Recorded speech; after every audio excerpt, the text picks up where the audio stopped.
өзім шынайы жүрегімде болып жатқан затты айттым. Мен өмірімді құрттым ғой дедім. Енді 7 жылдай уақыт болды ғой мен осылай жүргеніме. Мен қанша адамдар сөз айтқан, қанша адам үйленгісі келді, бәріне мен өзім өтірік айта алмайтын адаммын дедім. Сондай болғаннан кейін мен ешбір адамға үйтіп тұрмысқа шығып, олай жасағым келмеді деп айтам. Себебі сен мен айттым, сен мен жан жүрегіме өте қатты дақ салдың. Осындай деген кезде больница жаттым. Содан кейін басталып кетті. Ол келе салысымен жабысып уже үстін бәрін шешіп, мен денемді шешіндірмекші болды. Денем шешіндірмекші болды. Мен айттым, Жанқош, біз сөйлесуге келдік, мына жерде әңгіме болу керек дедім. Не үшін сен маған тап салып жабысып жатсың дедім. Мен әңгіме жағдайды айтқым келіп жатыр. Мен өмірден өткен киімді қарсыластым, қарсыластым мына жерден нелер қалған ғой. Сол қарсыласып бәрін естедім. Сонымен бірақ ол өз дегенде тұрып, сол жыныстық қатынасқа түсіп жаңағыдай мені. Ол қалай болды, сізді күшпен ұстады ма? Күшпен ұстап, жаңағыдай кәдімгідей қысып тұрып, қылқындырып, мойымнан ұстап тұрып, шашымыздан тартып.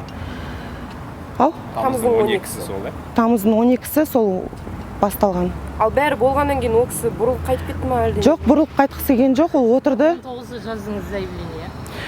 Мен біраз күн ойландым, себебі ол маған айтып кеткен. Мен сені жақсы көрем, мен ажырасам деп тағы да сендірген. Ол мені әрі қарта жаңағыдай сөздерін тыңдамай, басқа жерлерден жаңағыдай қалай айтсам екен. Жаңағы сізді зорлап болды ғой. Содан кейін сіз не істедіңіз? Бір айғайладыңыз ба, болмаса сізді айғалағам, зорлап жатқан үйдің ішінде айғалағам, айғалап тиіспе деп маған сөйтіп не істегем. Тамыздың 19-ы заявление жазылды, Тамыздың 19 күні жазылды, полицияны шақырдым, жаздым. Оған деме төсек тартып, депрессия болып жатып қалғам. Ол күні басталды ма, сіз 19 күні? Ол кезде Жанқош болмады үйде? Жоқ, Жанқош болмаған, сол 13 ғой, 13. 7 күн өтіп, 19 күні жазған. Себебі түсініксіз отыр әңгіме. Сосын бүйтейікші. Басын жинақтап айтыңызшы, соңғы оқиғаға қатысты. 7 жыл бойы араңыз болған түсіндік. 6 күннен кейін ғой, 6 күннен кейін. Енді осы соңғы әңгімені айтыңызшы, именно заявление қазір түсіріп тұр ғой, по факту қазір тергеу басталып жатыр. 19 күн. Енді соның басын айтыңыз, 12-сі күні осылай келген Жанқош мысалы, бас салды, үйісті бүйтті, мен кейін жатқан соң 19 күн. Солай емес пе, дело бойынша оқиға солай болды? Сіз кейін 19 күн жазып тұрса, кейін шешімге келдіңіз сондай заявление жазуға.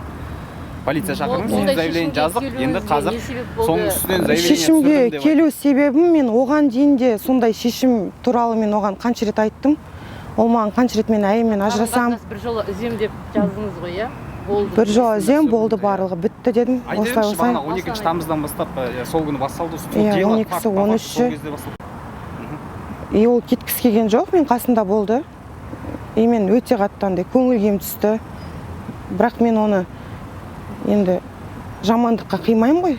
Сонша жылдан бері енді араласып келген адам, сонша менің өмірімнің барлығының мәні, бүкіл мағынасы сол адаммен өтті.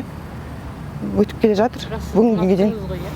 Ең басында танысқан кезде ұнатқан, онда ешқандай сезім болмаған менде. Одан кейін 7 күн өткеннен кейін неліктен арыз жазуға бел будыңыз? 6 күн өткеннен кейін ғой, сол 13 күні кеткен, 12-сі келген, 13 кеткен, 1,5 күн болды ғой шамамен.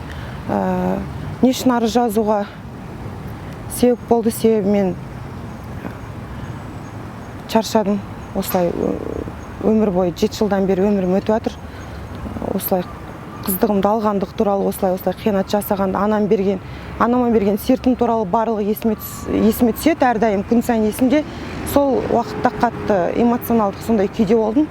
Енді өздеріңіз түсінесіздер мен. Сөйтіп кімнің атынан үстінен жаздыңыз арызды? Қай рубада? Ауызовскийде тұратын, Ауызовский районда сол жерде тұратын біраз уақыт. Жанқоштың әйелі біле ма? Осы 6,5 жыл бойы сіздің енді қарым-қатынас болғандарыңыз арасында. Жанқоштың әйелі барлығын білмеген, бірақ жартылай білген ғой бұл жағдай туралы негізі.